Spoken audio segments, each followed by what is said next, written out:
अर्थ है।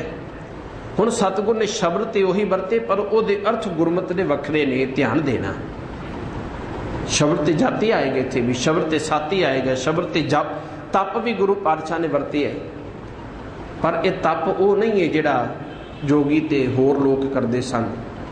इत्थे जत भी वो नहीं है जिहड़े सिद्ध जोगी आदक रखते सन। उन्हां दा जत का मतलब सी गृहस्थ विच ना पैना। उन्होंने जत का मतलब एक सी गृहस्थ विच ना पैना, उन्होंने जती कहा जाता सी। पर इत्थे भी बाबा सत्ता जी कह रहे हैं कि गुरु अमरदास महाराज तुसी जत नूं काठी बनाया, तो गुरु अमरदास महाराज का किहड़ा जत है? इत्थे जत दा सी इंद्रियां नूं विकारां वल्लों रोकना। पर धन पर दारा पर हरि ताके निकट बसे नर हरि। मैं बुरी नज़र वाल किसी पराए दे धन नूं नहीं वेखना भी कमावे कोई होर ते मैं उहदे विचों कुछ हिस्सा प्राप्त कर लवां। भाव कि ये आदत माड़ी है बंदे दी। पर धन नूं वेखना की है, कमाई कोई होर करे ते मैं किसी न किसी तरह वेला बह के उहदी कमाई विचों आप पलदा रहा। ये पर धन नूं तकना है। पर तन किसी पराए रूप नूं बुरी नज़र दे नाल वेखना। पर दारा पराई इस्तरी। बाबा नामदेव जी कहते हैं जिन्हों ने पर हरी परे कर दी अपने जीवन विचों सारियां विकारां नूं परे कर दिता ताकि निकट बसे नर हरी। आ जत भाव के विकारां वल्लों अपनी इंद्रियां नूं रोक लेना। कह लगे एक काठी बनाई सहज रूपी घोड़े दे उत्ते इहनूं पाया, तनख चढ़ायो सत दा जस हंधा बान।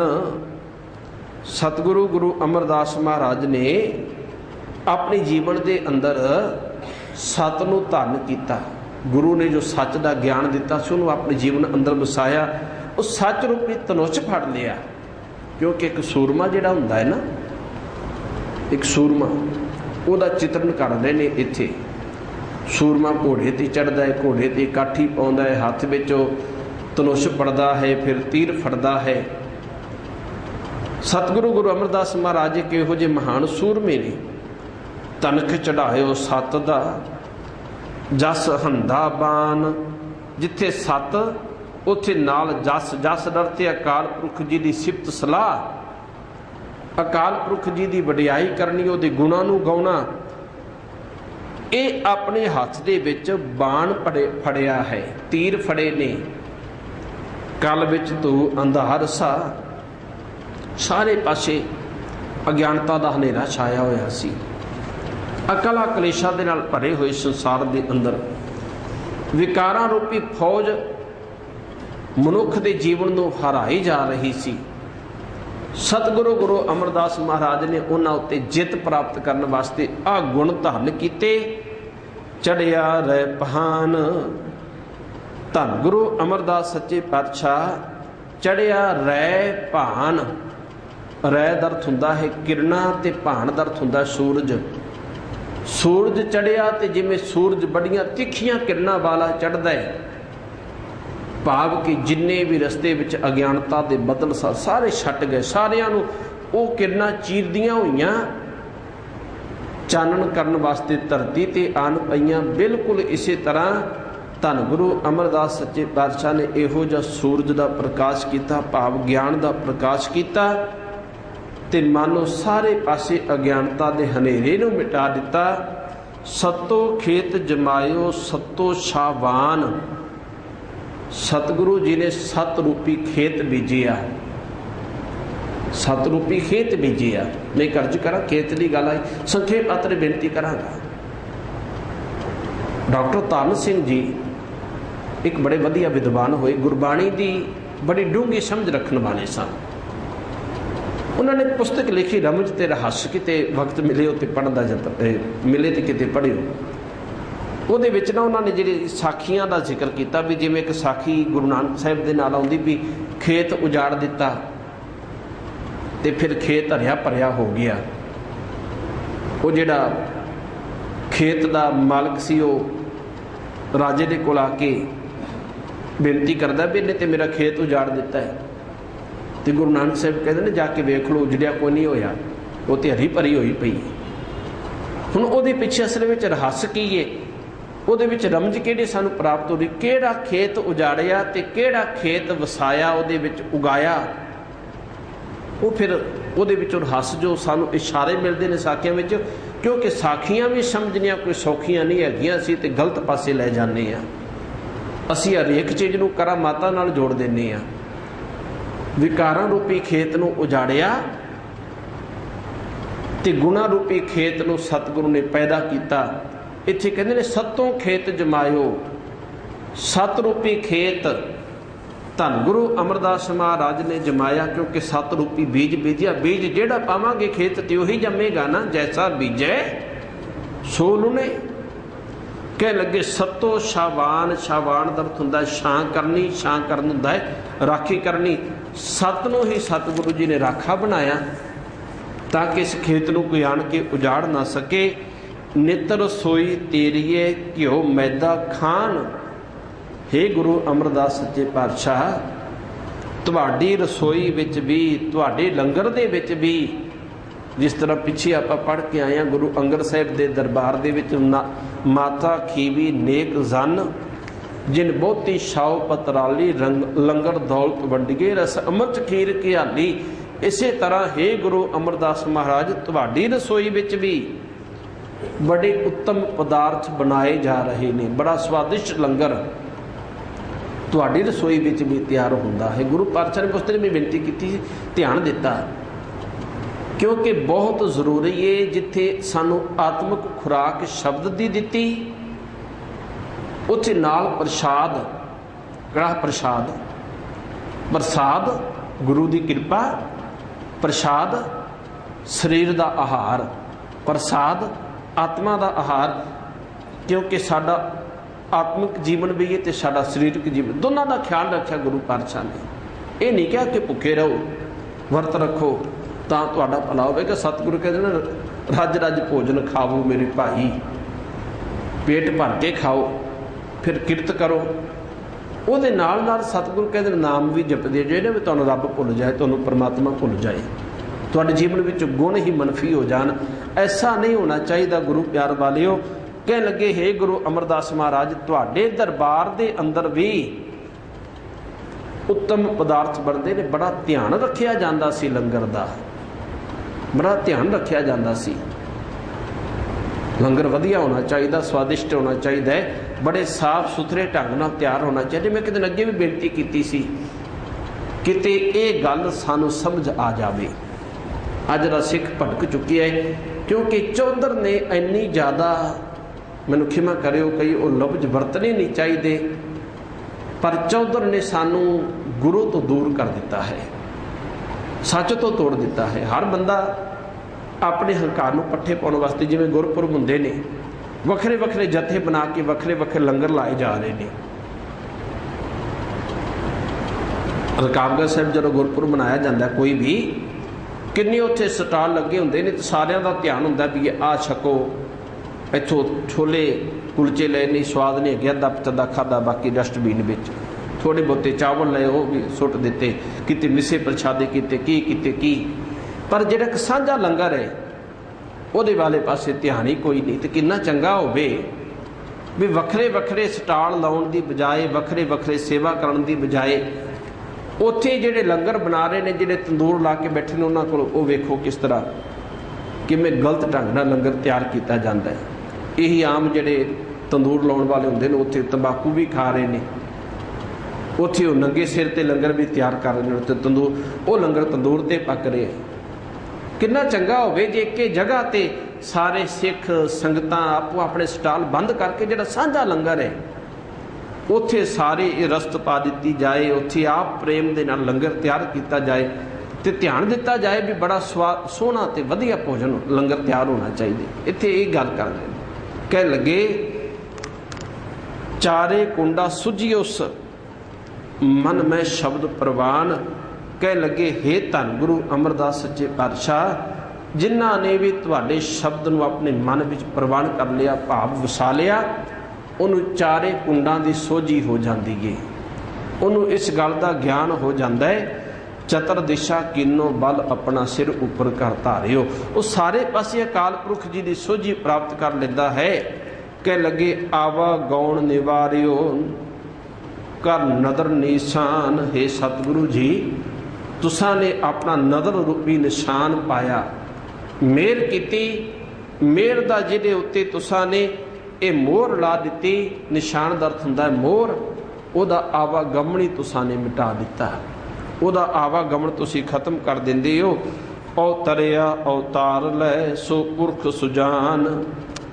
कह लगे धन गुरु अमरदास सच्चे पातशाह साडी नज़र विच ते तुसी अकाल पुरख दा रूप हो। तुसी अवतार धारण कीता है।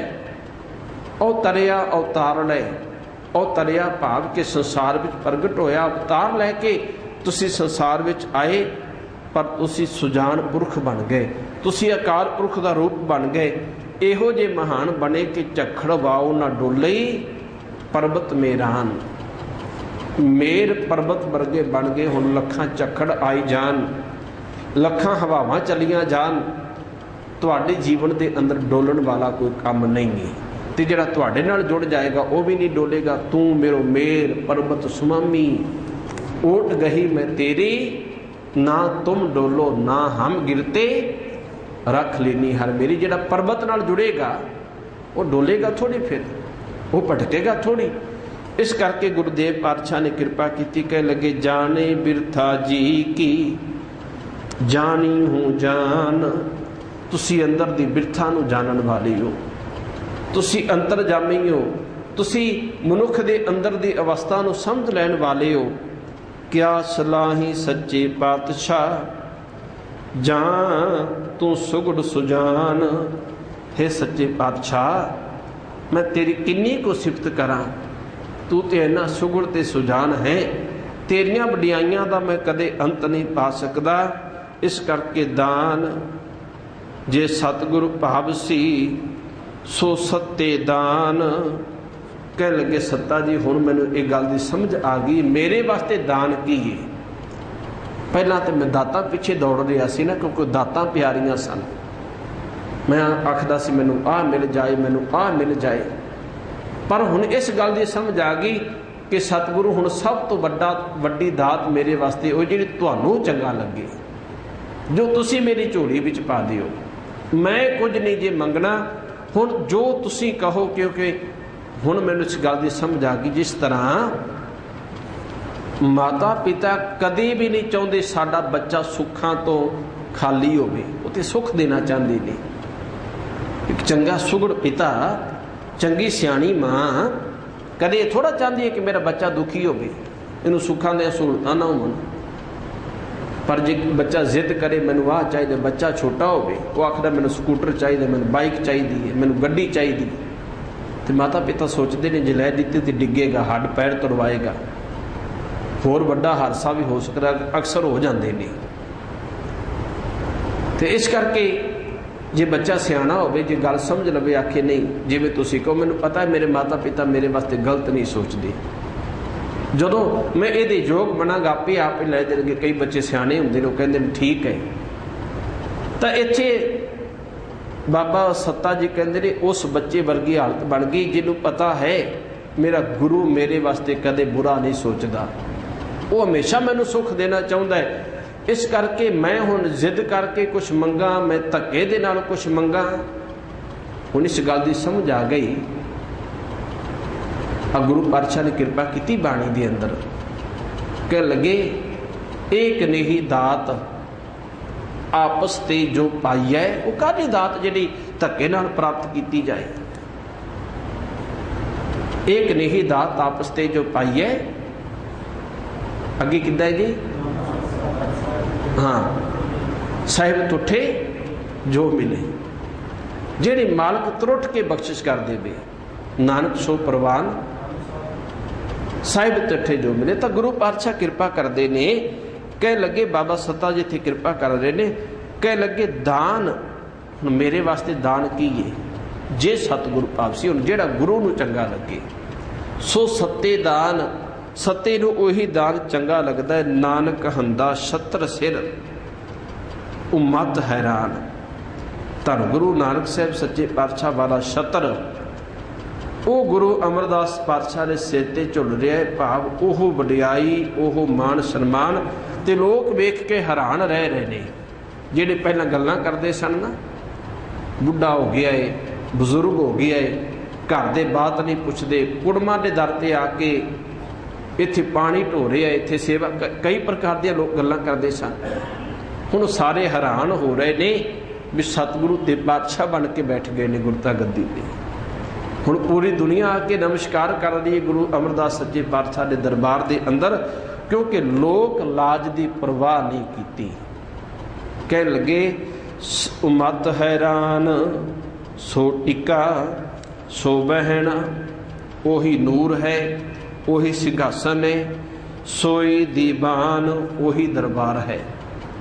ਪਿਓ ਦਾਤੇ ਜੇ ਵੇਹਾ ਪੋਤਰਾ ਪ੍ਰਵਾਨ, ਪਿਓ ਵਰਗਾ ਹੈ, ਭਾਵ ਗੁਰੂ ਅੰਗਦ ਸਾਹਿਬ ਵਰਗਾ ਹੈ, ਦਾਦੇ ਵਰਗਾ ਗੁਰੂ ਨਾਨਕ ਸਾਹਿਬ ਸੱਚੇ ਪਾਤਸ਼ਾਹ ਵਰਗਾ ਹੈ, ਪੋਤਰਾ ਗੁਰੂ ਅਮਰਦਾਸ ਮਹਾਰਾਜ ਪ੍ਰਵਾਨ ਹੋ ਗਏ ਨੇ, ਕਬੂਲ ਪੈ ਗਏ ਨੇ, ਕਿਉਂਕਿ ਇਹੋ ਜਿਹੀ ਗੱਲ ਨਾ ਕਰ ਲਈਏ ਜਿਸ ਕਾਰਨ ਕਰਕੇ ਸਤਿਗੁਰੂ ਗੁਰੂ ਅਮਰਦਾਸ ਸੱਚੇ ਪਾਤਸ਼ਾਹ ਨੂੰ ਇੰਨਾ ਮਾਣ, ਇੰਨੀ ਮਹਾਨ ਦਾਤ ਸਤਿਗੁਰ ਸੱਚੇ ਪਾਤਸ਼ਾਹ ਨੇ ਕਿਰਪਾ ਕਰਕੇ ਬਖਸ਼ਿਸ਼ ਕੀਤੀ ਹੈ। ਇਸ ਕਰਕੇ ਗੁਰਦੇਵ ਪਾਤਸ਼ਾਹ ਨੇ ਰਹਿਮਤ ਕੀਤੀ ਤੇ ਸਾਨੂੰ ਵੀ ਇਹ ਗੱਲ ਮੰਨਣੀ ਪਏਗੀ। ਮੈਂ ਅਰਜ਼ ਕਰ ਰਿਹਾ ਸੀ, ਪੰਕਤੀ ਭੁੱਲ ਗਈ ਸੀ, ਯਾਦ ਆ ਗਈ ਹੈ। ਏਕ ਨਹੀਂ ਦਾਤ ਆਪਸ ਤੇ ਜੋ ਪਾਈਏ, ਨਾਨਕ ਸਾਹ ਕਰਾਮਾਤ ਸਾਹਿਬ ਤੁਠੇ ਜੋ ਮਿਲੇ। ਇਹਦੇ ਨਾਲੋਂ ਵੱਡੀ ਕਰਾਮਾਤ ਹੋਰ ਕੀ ਹੋ ਸਕਦੀ ਵੀ ਗੁਰੂ ਤੁਰਟ ਕੇ ਇੱਕ ਲਹਿਣੇ ਤੋਂ ਅੰਗਦ ਬਣਾ ਦੇਵੇ। ਗੁਰੂ ਤੁਰਟ ਕੇ ਜਿਹੜਾ ਆਖਿਆ ਨਾ ਚਿੜੀਆਂ ਸੇ ਮੈਂ ਬਾਜ ਤਰਾਉ, ਚਿੜੀਆਂ ਤੋਂ ਭਾਵ ਜਿਹੜੇ ਬਿਲਕੁਲ ਕਮਜ਼ੋਰ ਨੇ ਉਹਨਾਂ ਨੂੰ ਮਹਾਨ ਸੂਰਮੇ ਬਣਾ ਕੇ ਤੇ ਵੱਡੇ ਵੱਡੇ ਸੂਰਮਿਆਂ ਦੇ ਨਾਲ ਲੜਾ ਦਿੱਤਾ ਤੇ ਜਿੱਤਾਂ ਪ੍ਰਾਪਤ ਕਰਾ ਦਿੱਤੀਆਂ। ਇਹਦੇ ਨਾਲ ਵੱਡੀ ਹੋਰ ਕਰਾਮਾਤ ਆਪਾਂ ਕਿਹੜੀ ਭਾਲਦੇ ਹਾਂ? ਗੁਰੂ ਤੇ ਕਰਾਮਾਤ ਵਰਤਾ ਰਿਹਾ, ਸਾਨੂੰ ਅਰਸ਼ ਫਰਸ਼ ਤੋਂ ਚੁੱਕ ਕੇ ਵਾਰ-ਵਾਰ ਅਰਸ਼ ਤੇ ਪਹੁੰਚਾਉਣਾ ਚਾਹੁੰਦਾ ਹੈ। ਇਹ ਕਿੰਨੀ ਵੱਡੀ ਕਰਾਮਾਤ ਹੈ। ਜੇਕਰ ਆਪਾਂ ਜੁੜ ਜਾਈਏ ਸਤਿਗੁਰ ਦੀ ਬਾਣੀ ਦੇ ਨਾਲ। ਇੱਥੇ ਹੀ ਸਮਾਪਤੀ। ਅਨੇਕ ਪ੍ਰਕਾਰ ਦੀਆਂ ਭੁੱਲਾਂ ਬਖਸ਼ਦੇ ਹੋਏ ਫਤਿਹ ਬੁਲਾਓ ਜੀ।